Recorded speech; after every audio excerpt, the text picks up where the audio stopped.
8h27, qu'a dit Gérald Darmanin ce matin? Dites-moi, Maxime Liédo. Et il a dit dans une petite interview matinale sur une chaîne, France 2, il a dit mais de toute façon, nous n'allons pas tellement soutenir le gouvernement, nous n'allons pas en réalité participer ou on va dire se fondre dans un gouvernement qui va participer à une hausse d'impôts. Oui, ça vous étonne, Jean-François Achillis, ce propos? Alors, il avertit Michel Barnier. Ouais. Oui, alors deux choses en même temps. Oui. Sur le fond, quelque part, il n'a pas tort, Gérald Darmanin, parce que aller dire, c'était le cas d'Édouard Philippe, c'est le cas des Républicains, nous allons participer à ce gouvernement d'union nationale, bon, une union nationale très à droite, malgré tout, centre-droit et droite, ça s'arrête aux Républicains. Sans savoir ce qu'il y a sous le capot du camion Barnier, c'est un peu compliqué sur le principe. On y va, mais on ne sait pas ce qui va être proposé. Sur le principe, il n'a pas tort.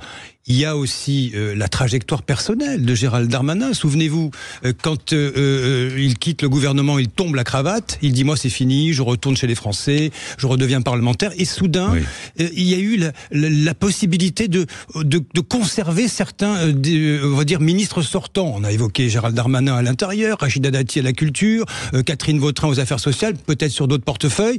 Et Gérald Darmanin, aujourd'hui, il se demande s'il est en capacité de retourner, parce qu'il en a envie, au gouvernement, parce qu'il veut faire une campagne 2027, comme jadis Nicolas Sarkozy, de l'intérieur du gouvernement pour faire la rupture. Et là, il se rend compte que peut-être ça va lui échapper. Donc, il rue dans les brancards, Gérald Darmanin. Mais Gérald Darmanin, surtout, incarne en réalité ce qu'il reproche, et c'est ce qui permet, en fait, ce qui se permet de reprocher à toute une partie de la classe politique. Je veux dire, il a quand même, en grande partie, gagné son élection législative déjà grâce au retrait d'un candidat France Insoumise, et ensuite, en allant expliquer partout, dans le JDD, sur LCI, en interview en grande pompe, que le problème qui était en train de se passer entre les Français et la classe politique, c'est qu'ils ne tenaient pas parole, que les gens qui votaient ne voyaient plus leurs élus localement. C'est-à-dire que c'est quand même en grande partie le discours. Ce qu'il a dit, Gérald Darmanin. Justement, il n'applique pas, parce qu'on apprend qu'en coulisses, il aimerait ou conserver le ministère, ou peut-être aller au Quai d'Orsay, etc. Oui, mais quand il dit il ne faut pas augmenter les impôts, il est clair avec lui-même. Bah oui, il est clair. Mais je crois qu'il n'y a aucune personne raisonnable dans ce pays qui serait en accord pour augmenter les impôts. Quand on voit qu'on est déjà le pays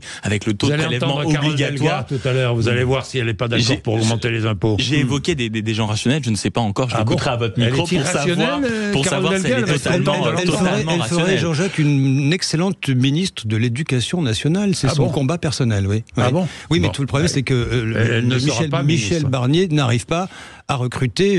Mais en tout cas, très étonné d'avoir Gérald Darmanin, qui appartient une fois de plus à un camp qui est au pouvoir depuis 7 ans, avec un bilan dont on peut, mine de rien, discuter, qui s'est engagé après les élections avec des images aussi clichés que dès que je sors du dernier Conseil des ministres, enlever la cravate, aller dire et à théoriser, surtout partout sur les plateaux. Vous comprenez, on assiste à un véritable séparatisme entre la classe politique et le peuple. Et rentrer à nouveau à ce point, dans le jeu politicien, je trouve ça objectivement très néfaste, surtout pour son image. À Gérald Darmanin de faire de la politique. Quel est son modèle? Je le répète, c'est Nicolas Sarkozy. Souvenez-vous, Nicolas Sarkozy quitte Bercy, il s'empare de l'UMP, il disparaît de la vie politique française.